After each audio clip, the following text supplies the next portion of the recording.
Planté el dispositivo un jueves.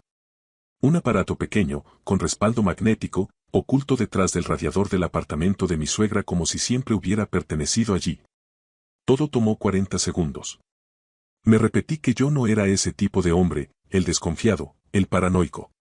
Pero 3 meses viendo a mi esposa levantarse de nuestra cama a medianoche me habían convertido en alguien a quien apenas reconocía en el espejo. Me llamo Carter Hayes, tengo 39 años, soy gerente de proyectos de construcción en Columbus, Ohio.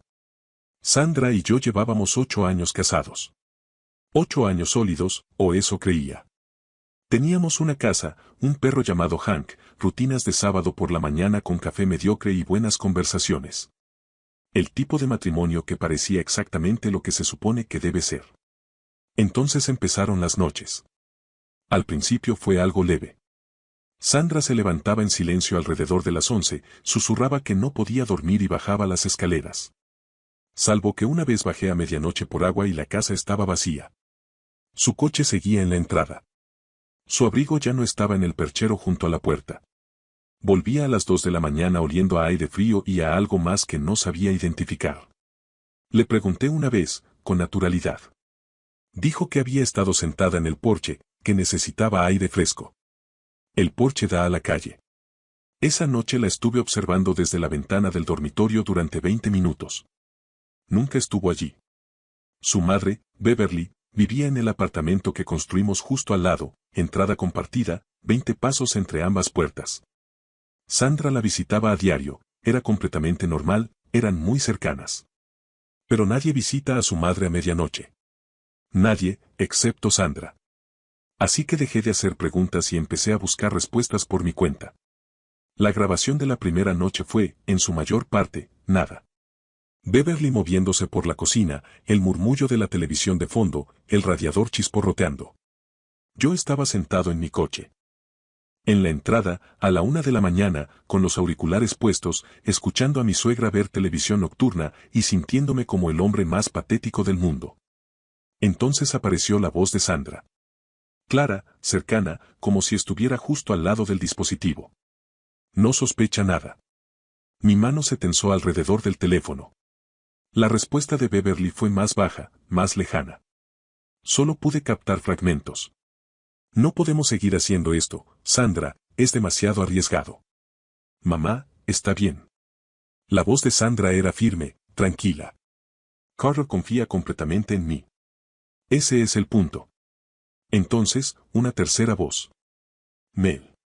Grave, deliberada, proveniente de algún lugar más profundo del apartamento. Sentí que el estómago se me hundía. Rebobiné 3 veces. Subí el volumen al máximo. La voz decía algo que no lograba entender del todo. Solo 2 palabras emergían con claridad entre la estática. La cuenta. Me quedé en el coche hasta las 3 de la mañana, reproduciendo esa grabación 47 veces, tratando de identificar la voz, de llenar los vacíos entre los fragmentos, de comprender qué hacía mi suegra, una maestra jubilada de 64 años que horneaba pan de plátano y me llamaba hijo, ocultando a un hombre en su apartamento a medianoche, mientras mi esposa permanecía tranquila en su cocina diciendo, Carter confía completamente en mí. Ese es el punto. No dijo, no sabe nada de la aventura. No dijo, no sabe nada de nosotros. Dijo, confía completamente en mí. Ese es el punto. Fuera lo que fuera, era más grande que otro hombre. No dormí esa noche. Me quedé acostado junto a Sandra en la oscuridad, escuchando su respiración, constante, serena, completamente ajena a todo, intentando recordar cada conversación financiera que habíamos tenido durante el último año. Cada cuenta. Cada documento que me había pedido firmar. Cada momento en que entregué algo sin leerlo con atención porque era mi esposa, y así es como se ve la confianza desde dentro. Vista en retrospectiva, se parece exactamente a la estupidez. Llamé a mi hermano Kevin a las 6 de la mañana. Contestó al primer tono, porque Kevin siempre contesta al primer tono. 20 años así, nunca ha fallado. Mantuve la voz baja, salí al porche en el que supuestamente Sandra había estado sentada, y le conté todo. Guardó silencio un largo momento. Carter, ¿qué está a tu nombre junto con Sandra? Lo repasé mentalmente. La casa. La cuenta corriente conjunta. La póliza de seguro de mi negocio. La había añadido como beneficiaria hace 4 años, sin pensarlo 2 veces. Y luego, el contrato Mercer, dije lentamente. Kevin soltó el aire con brusquedad. El contrato Mercer era el proyecto más grande de mi carrera. Un desarrollo comercial de $2,3 millones en el que había trabajado durante 3 años, firmado y cerrado hacía apenas 6 semanas. La cuenta del proyecto era una cuenta empresarial conjunta que Sandra me había ayudado a abrir. Su sugerencia, completamente lógica en ese momento, facilitar la gestión de los gastos compartidos, había dicho. Ella me ayudó a configurar la cuenta. Su nombre figuraba en ella. $2,300,000 en una cuenta vinculada al nombre de mi esposa.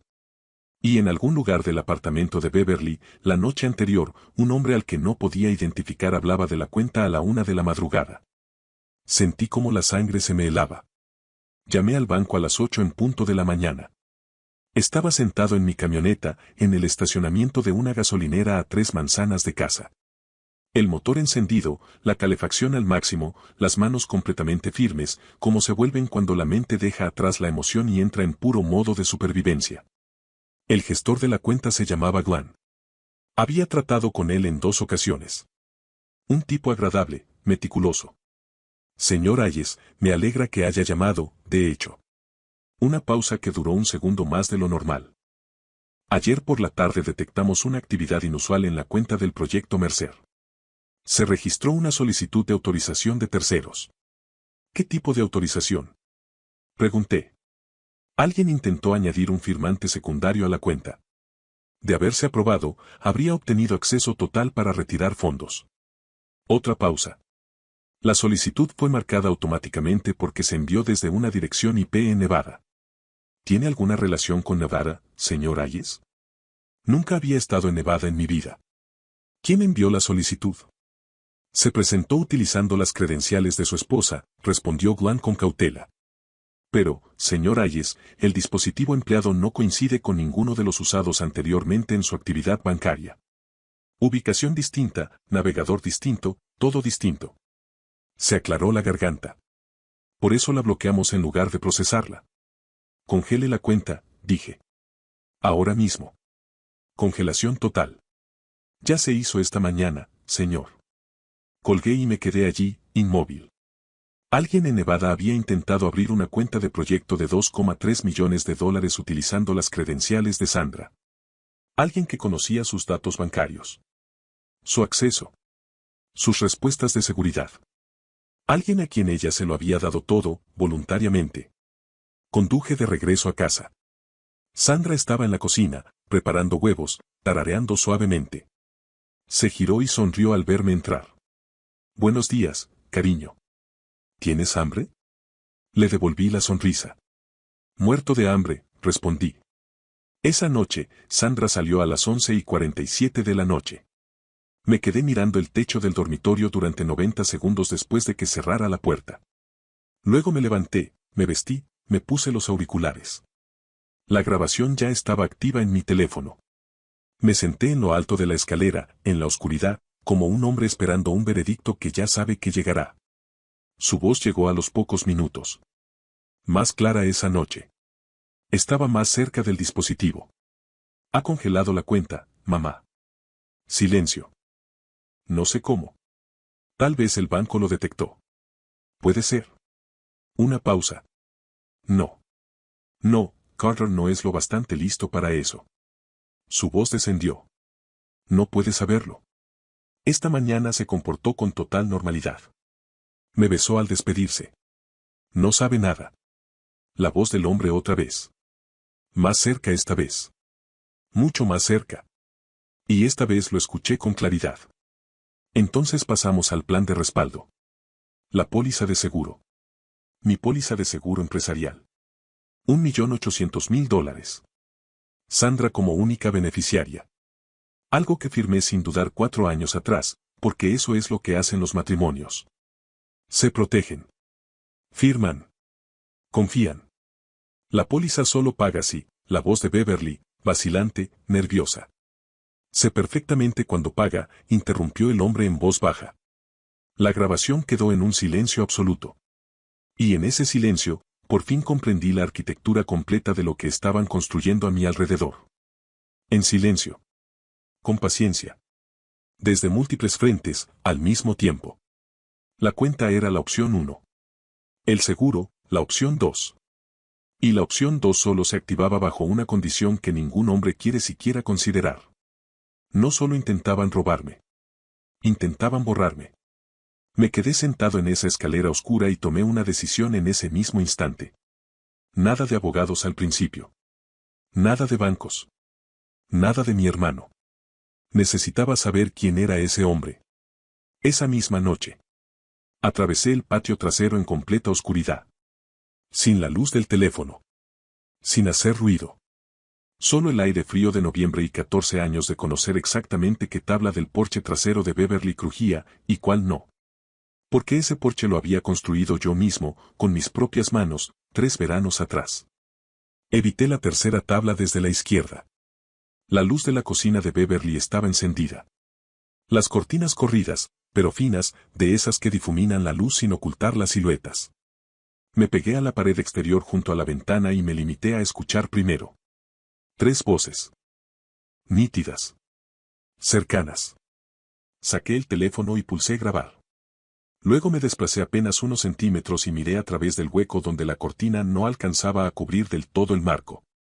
Beverly estaba sentada a la mesa de la cocina, con las manos rodeando una taza, los hombros encorvados, con el aspecto de una mujer que había aceptado algo sin saber cómo deshacerlo. Sandra permanecía de pie junto a la encimera. Serena, casi con una actitud profesional. Y el hombre estaba sentado de espaldas a la ventana. Hombros anchos, chaqueta oscura, cabello plateado recortado a la altura del cuello. No podía verle el rostro. Sandra hablaba. 2 semanas más como máximo. Carter estará en obra en Denton del 14 al 21. Esa es nuestra ventana. Nuestra ventana. ¿Para qué? Ya lo sabía. ¿La documentación de la póliza está limpia? Preguntó el hombre. Completamente, respondió Sandra. Me encargué personalmente. Él asintió despacio. Luego estiró la mano sobre la mesa y cubrió la de Beverly. Un gesto tan familiar, tan ensayado, tan íntimo. Beverly alzó la mirada hacia él con una expresión que reconocí al instante, pero que no supe procesar. La forma en que una mujer mira a un hombre al que ha amado durante décadas. Entonces vi su rostro de perfil. Y el suelo desapareció bajo mis pies. Mi padre, Raymond Hayes, 67 años, electricista jubilado de Columbus. El hombre que me enseñó a lanzar una pelota de béisbol, que avaló mi primer préstamo para el negocio, que se sentó en primera fila en mi boda con lágrimas corriéndole por el rostro. Mi padre estaba sentado en la cocina de mi suegra a medianoche, con la mano sobre la de ella, mirándola como se mira a alguien a quien se ha amado en secreto durante muchísimo tiempo. No recuerdo haber cruzado el patio de vuelta. No recuerdo subir los escalones del porche, ni atravesar la cocina, ni sentarme en el primer peldaño dentro de casa. Solo recuerdo aparecer allí, de pronto, en la oscuridad, con el teléfono aún grabando en la mano. Los sonidos del vecindario completamente amortiguados, como si alguien hubiera envuelto el mundo entero en algodón. Mi padre, y Beverly. Reproduje la grabación de la primera noche y la escuché otra vez, con oídos completamente distintos. La tercera voz que no había reconocido, ligeramente distorsionada por el dispositivo, irreconocible sin contexto. La voz de mi propio padre. ¿Cuánto tiempo? Esa fue la única pregunta que mi mente logró formular. Todo lo demás, la cuenta, la póliza de seguro, la ventana en Denton, quedó momentáneamente sepultado bajo una sola pregunta devastadora. ¿Cuánto tiempo llevaba ocurriendo esto? Llamé a Kevin a la 1 de la madrugada. No dije hola, simplemente reproduje 30 segundos de la grabación de la cocina a través del teléfono. Su silencio se prolongó demasiado. Carter. ¿Desde cuándo lo sabes? Otro silencio, más breve esta vez, pero suficiente. Kevin, mi voz salió áspera. ¿Desde cuándo sabes lo de papá y Beverly? Exhaló lentamente. 7 años, susurró. Me enteré hace 7 años. Pensé que había terminado. Carter, te juro que pensé que había terminado. 7 años. Mi hermano había cargado con eso durante 7 años. Mi padre llevaba entrando en ese apartamento, quién sabe desde cuándo. Y Sandra, La mujer con la que me casé, la que estuvo frente a mí haciendo promesas delante de todos a quienes quería. Sabía perfectamente con quién estaba involucrada su madre cuando se casó conmigo. No se casó con un marido. Se había casado por acceso.